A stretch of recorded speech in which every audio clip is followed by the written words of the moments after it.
Hello, welcome back to the second Kurosawa movie I am here to review. High and Low. That's right.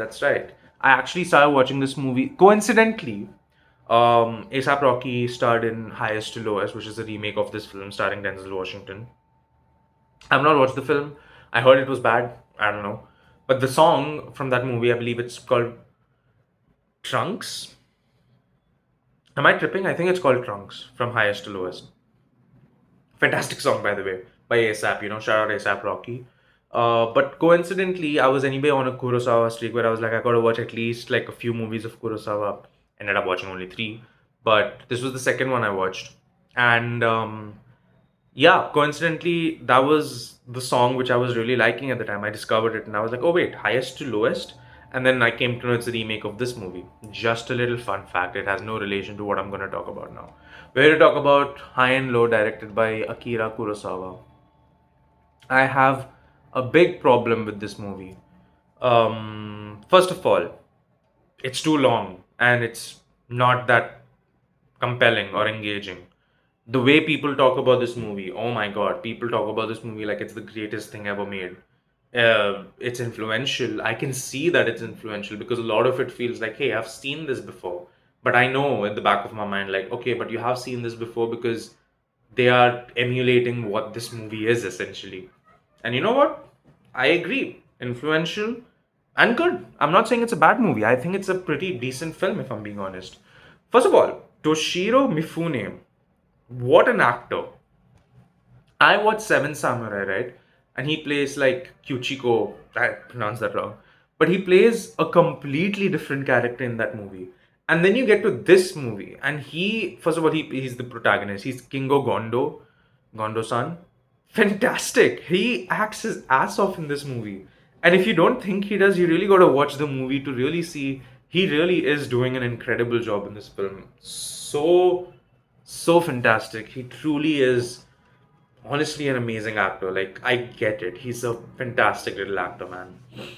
He's such a powerhouse of an actor too. Like, I can tell that I like if I watch other movies of his, I know he's gonna be like the best part of the film because such a fantastic actor, like genuinely.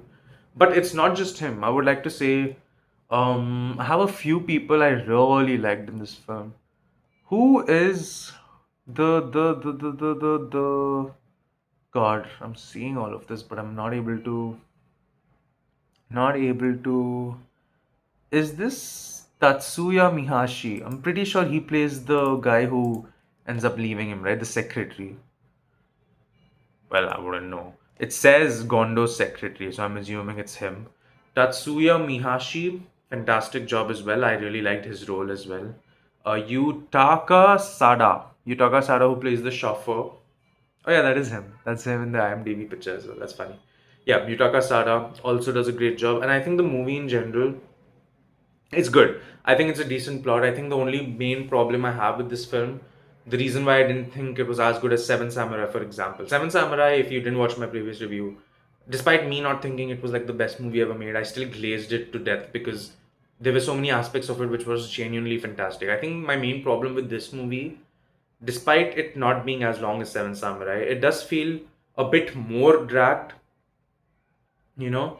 It does feel a bit more um I wouldn't say it's preachy. I was about to say it's a bit more preachy, but honestly, this movie, oh yeah, and a lot of people say, Parasite is essentially this movie, but a more polished version, and I agree. High and Low talks a lot about classism, about capitalism, about high and low. It really does have some very good themes going for it. And see, that's the thing with me. Like, as a piece of media to dissect, High and Low is actually fantastic because there's layers upon layers in this film. How do I really see movies? For me, movies are not ones which can be dissected too deeply. For me, movies are like they got to be entertaining and thoughtful at the same time. My biggest problem with High and Low is that it's very thoughtful. There's a lot, it's like a big burger with a lot of patties but no buns. So you're just kind of holding the patties and your hands are getting greasy. Like it's one of those movies. I have no idea if that made sense at all. Like what I mean is if you don't have entertainment covering the buns, which is like the deeper layers, you're just gonna get your hands dirty and you're just gonna have to accept it. Like, yeah, the patty is great and it's the best part of the burger, but like the buns exist for a reason. It's to hold the juices in. You know what I mean? Terrible analogy, and I swear I'm not hungry, but I know what I mean, and I think that's good enough for me. I think that's the main problem with high and low. Also, I wish we got more time with the. Why can I not find the fucking actor's name, man? Also, this also has Takashi Shimura. Shout out. First reporter, medical insurance, factory prison warden, Jun Gondo, Shinshin. Those are the kids. Oh yeah, that's the intern, is it? Sutomu Yamazaki. Is that him? Is that him? Known for. Okay, that's. Okay, I guess that's not him. Isn't he the medical intern? Am I tripping? Or is he not credited? Am I tripping? Boy, doesn't matter. What I mean is, the criminal towards the end. I wish we got to spend more time with him. To really see more. Like he's only shown in the last 20 minutes, and of course, there's the iconic shot of him with the sunglasses, coming out of the flowers. First of all, great shot. This movie has some good cinematography, but it really doesn't feel. It doesn't hit that itch for me. Like Seven Samurai really hit that itch for me. Just ignoring the influence part, I think the movie should be able to stand on its own two legs without its legacy carrying it. And I think High and Low is not able to do that as well. But overall, still a pretty decent film. I think High and Low deserves a watch, definitely.